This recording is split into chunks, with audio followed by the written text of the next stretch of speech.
وسهلا ومرحبا بكم إلى قناة معلم حذار. Assalamualaikum dan selamat sejahtera. Selamat datang ke MH Podcast. Pernah tak anda terfikir kan, bila kita hantar anak-anak ke sekolah, apa sebenarnya tujuan kita? Adakah sebab nak dapat A saja, sijil? Atau sebenarnya ada benda lain yang lebih dalam? Pasal diri diorang, nilai apa yang diorang pegang? Hari ini kita ada bahan menarik sikit ni. Kita nak cuba faham satu pendekatan unik jugalah dalam pendidikan karakter. Nama dia Jesuit Pupil Profile, JPP. Tapi orang kenal dia sebagai virtues, macam yang diamalkan kat sekolah Stonyhurst tu. Okey, sumber kita kali ni, ada beberapa petikan lah. Ia cerita pasal kerangka JPP ni. Macam mana ia cuba diterapkan kat sekolah. Dan yang menarik dia, cara ia dibuat tu mungkin lain sikit antara kampus yang berbeza lokasi. Macam tu. Jadi misi kita hari ni, kita nak tengok macam mana kerangka ni bukan setakat senarai nilai tau, tapi satu usaha nak bentuk manusia tu secara menyeluruh, curah personalis. Itu istilah diorang. Kita nak tengok macam mana benda ni hidup, bukan teori semata-mata, dan apa agaknya yang kita semua boleh belajar daripadanya. Okey, jom kita mula. Betul tu. Sebelum kita gali pasal 16 virtues tu satu-satu, elok kita faham sikit latar belakang dia. Pendekatan ni bukan benda baru tau. Dia datang dari tradisi pendidikan Jesuit. Dah beratus-ratus tahun usianya. Falsafah dia memang sama je dari dulu. Nak bangunkan insan tu secara holistik. Maknanya, pendidikan Jesuit ni tengok pelajar bukan macam kepala kosong yang nak diisi ilmu je, tapi sebagai individu yang kompleks. Kena bangunkan juga aspek nilai kemanusiaan, moral, rohani, integriti dan kesedaran tanggungjawab sosial tu. Konsep curah personalis tu memang nadi utama diorang lah. Wah, beratus tahun tu. Bukan biasa-biasa. Okey. Balik pada virtues ni, Sumbar kata ada 16 nilai utama kan? Banyak tu. Macam mana diorang susun 16 ni? Main letak je ke? Atau ada struktur dia? Sebenarnya dia disusun kemas. Ada 3 dimensi utama. Dan 3-3 ni saling berkait lah. Mewakili aspek penting dalam diri kita sebagai manusia. Pertama, dimensi hati, heart. Ni pasal emosi, hubungan kita, kerohanian sikit. Contohnya macam loving, penyayang lah. Compassionate, belas kasihan. Grateful, bersyukur. Hati, okey. Kedua, dimensi mind. Ni fokus pada intellectual, kebijaksanaan. Ada nilai macam curious, sifat ingin tahu tu, wise, bijaksana buat keputusan, dan learned, sentiasa nak belajar. Minda, faham. Dan yang ketiga, tindakan, action. Ni pasal macam mana kita bertindak, berinteraksi dengan dunia luar, dengan orang lain. Contohnya attentive, peka pada sekeliling, eloquent, petah berkomunikasi, dan truthful, jujur. Macam itulah lebih kurang. Hati, minda, tindakan. Macam package lengkap lah ni ya. Nak bentuk seseorang tu secara menyeluruh. Bukan akademik je, bukan perangai baik je. Kalau macam tu, apa hasil akhir yang diorang nak capai? Produk dia tu macam mana? Hasil akhir dia, matlamat utamalah ikut tradisi Jesuit ni. Diorang nak bentuk apa yang dipanggil men and women for others. Lelaki dan wanita untuk orang lain. Men and women for others. Ya, ini bukan slogan kosong tau. Maksudnya individu tu nanti, dia tak hidup untuk diri sendiri je. Untuk kejayaan dia je. Tapi dia dididik untuk sedar bakat yang dia ada, anugerah yang dia dapat tu, semua tu datang dengan tanggungjawab. Tanggungjawab untuk guna semua tu demi kebaikan masyarakat, kebaikan orang ramai. Jadi, ejen perubahan positif, berkhidmat untuk orang lain, lagi-lagi yang terpinggir ke, yang memerlukan ke. Jadi, visi pendidikan dia tu lebih besar dari pencapaian peribadilah. Dia pasal sumbangan pada dunia. Men and women for others. Tinggi tu, visi dia mulia. Tapi, kat sinilah selalu soalannya kan. Macam mana nak pastikan benda ni bukan angan-angan je. Kita tahu banyak sekolah ada senarai nilai murni tergantung kat dinding. Tapi macam mana Stonyhurst ni cuba buat 16 virtues ni betul-betul hidup, dihayati oleh pelajar, oleh semua orang kat sekolah tu. Sumbur kita ada sebut beberapa cara kan? Ya, ini bahagian paling penting lah. Pelaksanaan dia memang kena dirancang betul-betul. Merangkumi banyak benda. Salah satu tiang utama dia ialah sistem pastoral care yang kuat. Setiap pelajar ada form tutor dia sendiri. Lepas tu, diorang duduk dalam sistem house. Tugas tutor dengan ketua house ni bukan setakat tengok markah exam tau. Diorang bertanggungjawab untuk betul-betul kenal pelajar bawah jagaan diorang tu. Faham latar belakang, apa kekuatan dia, apa cabaran dia, emosi dia okey ke tak, saksiah dia macam mana, hubungan rapat macam ni lah yang jadi platform nak bimbing dan terapkan virtues tu dalam hidup seharian pelajar. Maknanya ada macam jaring sokongan peribadi lah ya. Cuba faham setiap budak tu. Itu penting tu. Tapi cikgu-cikgu dalam kelas pula macam mana?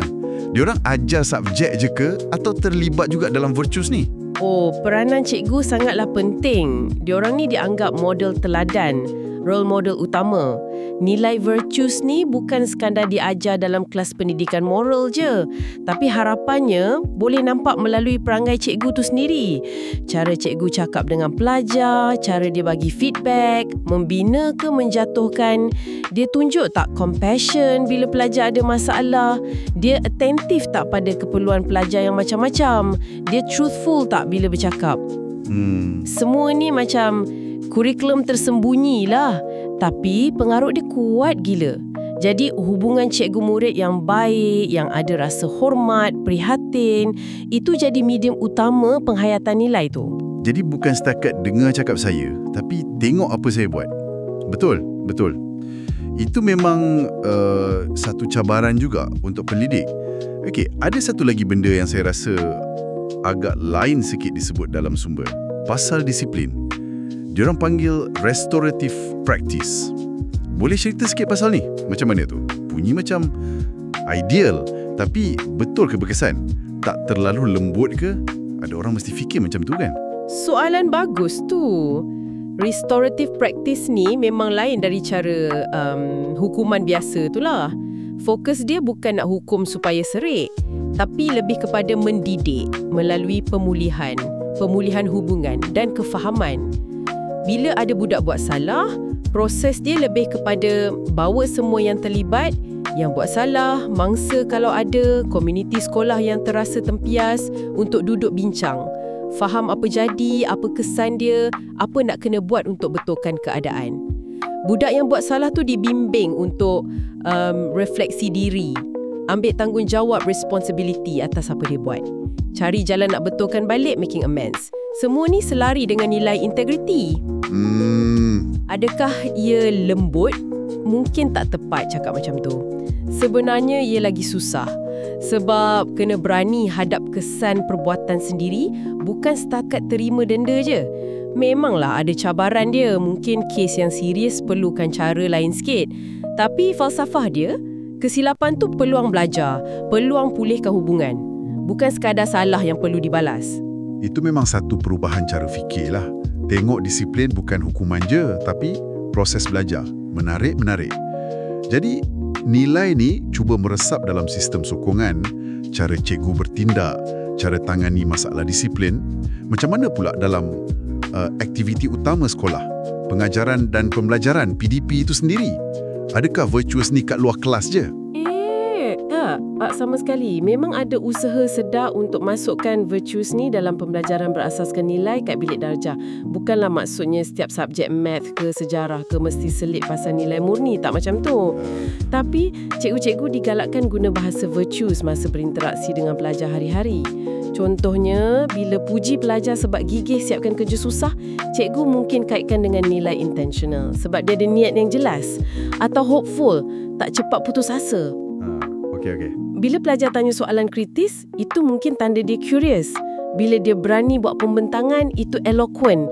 Memanglah ada risiko jadi macam dibuat-buat ke kan? Mungkin kalau tak ikhlas. Tapi bila ia jadi sebahagian dari budaya cakap-cakap dalam kelas, ia bantu pelajar tu faham dan macam serapkan nilai tu dalam konteks belajar dia sendiri. Macam nak lengkapkan semua ni, ada satu lagi elemen penting. Refleksi peribadi. Apa pula peranan refleksi ni? Refleksi ni fundamental. Penting sangat. Amalan refleksi berterusan ni selalunya guna kaedah macam ignition reflection atau examine lah. Pelajar, cikgu pun sama, digalakkan ambil masa sikit. Setiap hari ke, setiap minggu ke, untuk fikir balik apa yang diorang dah lalui. Apa yang okey, apa yang susah, apa niat aku buat benda ni tadi. Macam mana tindakan aku efek orang lain, apa aku belajar pasal diri aku. Proses ni, walaupun kejap je, tapi impak dia besar untuk bina kesedaran diri, self-awareness. Tanpa sedar diri, susah kita nak betul-betul hidup dengan nilai tu. Betul. Refleksi inilah yang tolong kita bergerak dari sekadar tahu pasal virtues kepada cuba hidup dengan virtues tu. Dia macam jambatan antara teori dengan amalan kita sendiri. Refleksi sebagai jembatan. Bagus analogi tu. Okey, kita dah dapat gambaran yang agak jelas lah macam mana sistem virtues ni cuba dijalankan. Sekarang, kita pergi ke satu lagi benda menarik yang sumber sebut. Perbezaan cara buat antara kampus Stonyhurst kat Penang dengan yang kat UK. Apa beza dia yang ketara? Ya, sumber ada sentuh pasal tu. Walaupun asas falsafah sama, 16 virtues tu sama, tapi cara ia dizahirkan dalam budaya sekolah tu nampak ada lain sikit. Mungkin sebab konteks tempatan, mungkin juga sebab tahap kematangan sekolah tu dalam menghayati nilai tu. Kat Stonyhurst Penang, cara dia tu digambarkan sebagai lebih eksplisit dan visual. Nampak jelas lah, contohnya diorang guna virtues tree, ada paparan visual pasal nilai-nilai ni, agak menonjol. Tu nak bina kesedaran awal, nak tanamkan kerangka virtues tu betul-betul dalam komuniti sekolah yang kira barulah berbanding induk dia. Macam fasa pengenalan, fasa pembudayaan awal. Faham. Jadi lebih terang-terangan lah kat Penang. Kalau kat UK, macam mana pula? UK, sumbar kata cara dia lebih tersirat, implisit, dah macam sebati, embedded dalam budaya sekolah tu. Kurang dah nampak poster ke, pokok nilai ke, macam tu. Malah, ada quote menarik dari cikgu kat sana. Lebih kurang dia cakap, paparan macam tu dah tak perlu sangat. Sebab pelajar dah memang hidup dengan nilai tu. Students already live the virtues. Wah. Ini macam bagi gambaran, yang kat kampus asal ni, nilai-nilai tu dah jadi macam DNA sekolah tu lah. Dihayati secara semula jadi je dalam cara diorang berinteraksi, tradisi diorang, cara buat kerja. Tak perlu nak ingatkan selalu dengan poster. Beza tu menarik lah. Adakah ini maksudnya satu cara tu lagi matang dari yang lain? Atau ia cuma tunjuk yang diorang bijak sesuaikan dengan budaya setempat dan tahap perkembangan sekolah tu? Tapi kan, ada risiko tak kalau dah terlalu tersirat macam kat UK tu, lama-lama nilai tu jadi macam kabur, kurang orang bagi perhatian secara sedar? Itu soalan yang sangat bagus tu.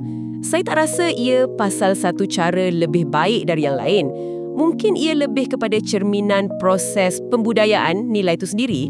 Selalunya, kan, bila kita nak perkenalkan satu set nilai baru kat mana-mana tempat lah, kita mula dengan cara yang jelas, berstruktur, visual, supaya semua orang faham, semua orang sama-sama tahu. Betul. Tapi matlamat jangka panjang dia, mestilah nak nilai tu jadi sebati. Jadi macam cara kita kat sini, sesuatu yang hidup semula jadi, bukan peraturan atau slogan je. Jadi beza Penang dan UK ni tunjukkan cabaran ni lah. Macam mana nak gerak dari fasa pengenalan yang jelas ke fasa penghayatan yang tersirat tapi betul-betul hidup. Sambil tu nak pastikan nilai tu tak hilang. Dan macam mana budaya tempatan pengaruhi proses ni. Risiko nilai jadi kabur tu memang ada. Kalau tak ada usaha berterusan nak hidupkan dia melalui cerita, contoh teladan, refleksi. Betul juga tu. Proses budaya nilai ni memang perjalanan lah, bukan berhenti kat satu tempat. Okey. Kita dah banyak bincang pasal sistem virtues kat Stonyhurst ni, apa benda tu, macam mana cuba dibuat, beza sikit ikut tempat. Sekarang, soalan paling penting untuk pendengar kita. Kenapa cerita pasal sekolah kat UK dengan cawangan dekat Penang ni relevan untuk anda? Apa yang kita boleh ambil? Pasal sekolah je. Apa yang kita nampak kat Stonyhurst ni melalui sumber ni ialah satu contoh macam mana pembentukan karakter boleh dibuat secara bersepadu. Bukan asing-asing. Nilai itu cuba dijalin dalam semua benda, kurikulum, koko, sokongan, disiplin. Kedua, ia berasaskan pengalaman. Budak bukan dengar ceramah je, tapi digalakkan rasa sendiri melalui interaksi tindakan refleksi. Ketiga, ia sangat tekan pasal hubungan sesama manusia. Pelajar, cikgu, komuniti sebagai asas. Falsafah cura personalis tu sendiri. Komitmen nak bangunkan potensi penuh setiap orang tu. Itu prinsip yang universal, kan? Maksudnya, prinsip-prinsip ni boleh pakai kat tempat lain jugalah. Bukan untuk sekolah mahal je. Tentu tidak. Prinsip asas dia tu pentingnya ada nilai yang jelas, pentingnya ada contoh teladan, mak ayah ke, bos ke, kawan ke. Cara yang fokus pada belajar dari silap bukan hukum je. Usaha nak masukkan nilai dalam kerja harian, pentingnya berhenti sekejap untuk fikir balik semua ni sangat relevan kat mana-mana. Boleh guna dalam keluarga, kat pejabat, dalam persatuan, malah untuk diri kita sendiri. Ia ingatkan kita yang apa kita buat, apa kita putuskan, semua tu ada akar pada nilai yang kita pegang. Sedar tak sedar?